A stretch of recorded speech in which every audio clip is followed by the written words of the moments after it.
오늘의 큐티 말씀은 사도행전 22장 12절부터 35절입니다. 제목, 또다시 찾아온 바울의 위기. 먼저 앞뒤 문맥을 살펴보겠습니다. 바울이 예루살렘에 머물 때 유대인들이 바울을 죽이려고 폭행하면서 성내 소동이 일어났습니다. 바로 그때에 로마 군대가 나타나 바울을 구출하여 유대인들로부터 보호합니다. 끌려가는 바울은 유대인들에게 자신이 예수님을 만나게 된 간증을 하게 됩니다. 제법 긴 연설문인데 유대인들은 끝까지 듣지도 않고 도리어 바울을 없애려고 합니다. 천부장은 바울을 영내 안으로 데리고 가면서 신문하려고 하자 바울은 자신이 로마 시민권자임을 밝힙니다. 천부장은 바울에게 일어난 사건이 유대인들과 모세 율법에 관련된 사건인 것을 인지하고 대제사장과 공회원들을 소집합니다. 바울은 또다시 공회 회원들 앞에서 자신을 변호하는데 공회 회원들 가운데 사두개인들과 바리새인들이 섞여 있는 것을 보고서 나는 바리새인인데 죽은 사람이 부활할 것이라는 소망 때문에 재판을 받고 있다 라고 말하자 결국 무리들은 분열되고 큰 소동이 일어났습니다. 바리새인들은 바울을 지지하면서 점점 다툼이 심각해지자 천부장은 또다시 바울을 무리들의 손에서 빼내어 영내로 데리고 들어갑니다.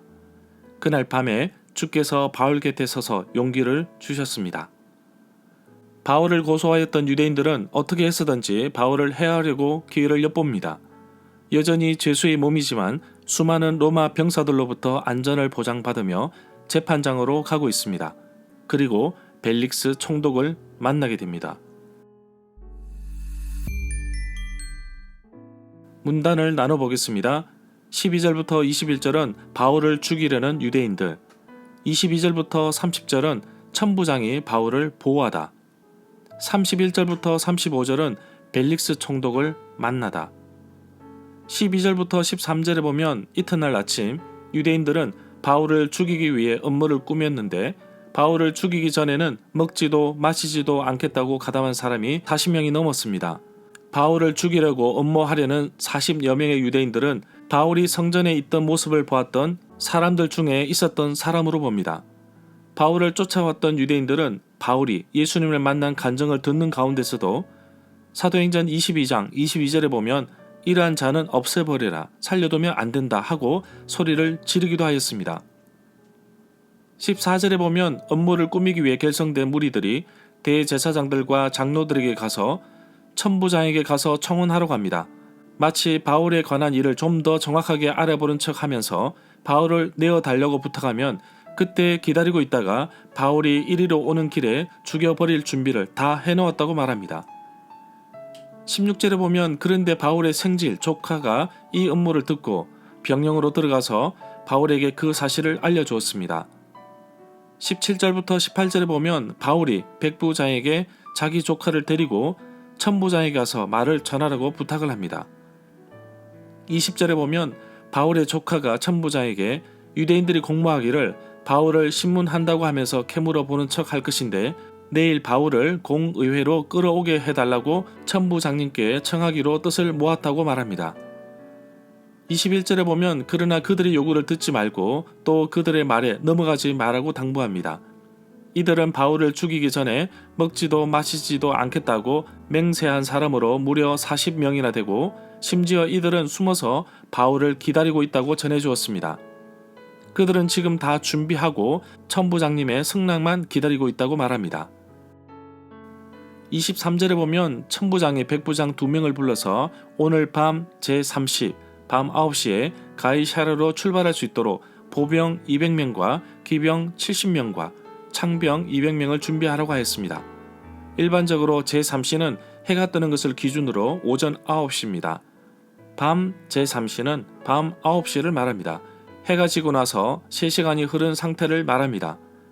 무장한 군인들과 함께 예루살렘을 떠나는 것은 바로 바울의 안전을 보장할 수 있기 때문입니다. 24절에 보면 천부장이 바울을 신문하여 재판할 수 있었지만 그렇게 하지 않았습니다.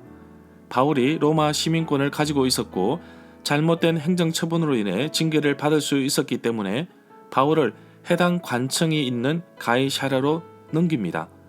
총독이 머물고 있는 곳인데 비교적 굉장히 빠른 시간에 처리를 하는 것을 볼 수 있습니다. 25절부터 26절에 보면 천부장은 글라우디오 루시아가 총독 벨릭스 카카에게 문안드린다며 편지를 씁니다. 27절에 보면 바울이 유대인들에게 붙잡힌 기록은 사도행전 21장 27절에 나옵니다. 바울이 성전에서 정결 규례를 거의 끝나갈 무렵 아시아에서 온 유대인들이 성전에서 바울을 발견하고는 무리를 부축해서 바울을 붙잡았습니다. 천부장이 보낸 편지에는 사실과 약간 다른 부분도 있습니다. 천부장은 바울이 로마 시민권자라는 사실을 처음에는 몰랐습니다. 28절부터 29절에 보면 유대인들이 무슨 일로 바울을 고소하는지 알고 싶어 유대인의 공의회를 소집하였는데 고발하는 것은 그들의 율법에 관한 것뿐 이 사람에게는 사형을 당하거나 감옥에 갇힐 만한 죄가 없다는 것을 알았습니다. 30절에 보면 그런데 유대인들이 이 사람을 죽이려고 음모를 꾸민다는 정보를 입수하고 당장 바울을 총독에게 보낸다고 하였습니다. 31절에 보면 군인들은 명령을 받은 대로 밤에 바울을 데리고 안디바드리까지 갔습니다. 안디바드리라는 도시는 헤롯 대왕이 자신의 아버지 안티파테르의 이름을 따서 만든 도시입니다. 예루살렘에서 약 60km 정도 떨어진 곳에 위치해 있는 해안 평지입니다. 예루살렘이 비교적 높은 산지에 위치해 있기 때문에 안전을 위해 일단 유대 지역을 벗어나려고 합니다.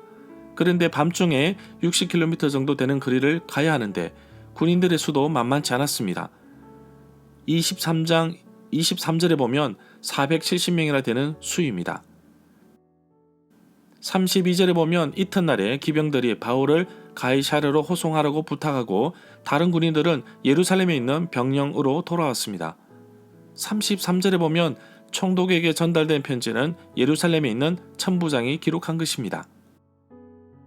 34절에 보면 바울은 자신을 총독 앞에 세웠던 천부장에게도 자신을 바로 소개합니다. 천부장은 애굽에서 폭동을 일으킨 테러범으로 잘못 알고 있었는데 바울은 자신이 유대인이며 또한 길리기아에 있는 다소 지방의 출신이라고 하였습니다. 총독이 바울에게 출신을 물은 이유는 본래 재판을 할 때 관할 지역이 다르기 때문입니다. 원칙적으로 출신 지역의 총독 앞에서 해야 한다고 합니다. 35절에 보면 총독이 바울에게 이렇게 말한 것은 천부장이 총독에게 보낸 편지에서 바울도 보내지만 고발하는 사람도 보내겠다고 말했기 때문입니다. 헤롯 궁을 총독의 관저로 보기도 하는데 가이사랴에 헤롯 대왕이 세운 궁전으로 유대 지역을 통치하는 당시 로마 총독 지휘부가 있었다고 합니다. 절마다 상세한 설명과 구절 해석, 핵심 내용과 중심 줄거리는 네이버 블로그에 올려져 있습니다. 내게 주시는 교훈입니다. 밤중에 바울 곁에 서서 담대하라고 격려해 주신 예수님께서 이제는 돕는 손길을 통해 그 일을 펼쳐가는 것을 볼 수 있습니다. 하나님께서 나를 통해 하나님의 귀한 일을 할 수 있도록 사람도 붙여주시고 환경도 바꾸어 주시는 것을 볼 수 있습니다. 이름도 없는 바울의 조카를 통해 또다시 위기를 극복하고 복음 전파를 위해 로마까지 갈 수 있는 환경이 열려진 것입니다. 어쩌면 이름도 없는 바울의 조카처럼 하나님의 나라를 위해 나를 사용할 수도 있다는 사실을 꼭 기억하며 살아가는 하루가 되기를 간절히 소망합니다.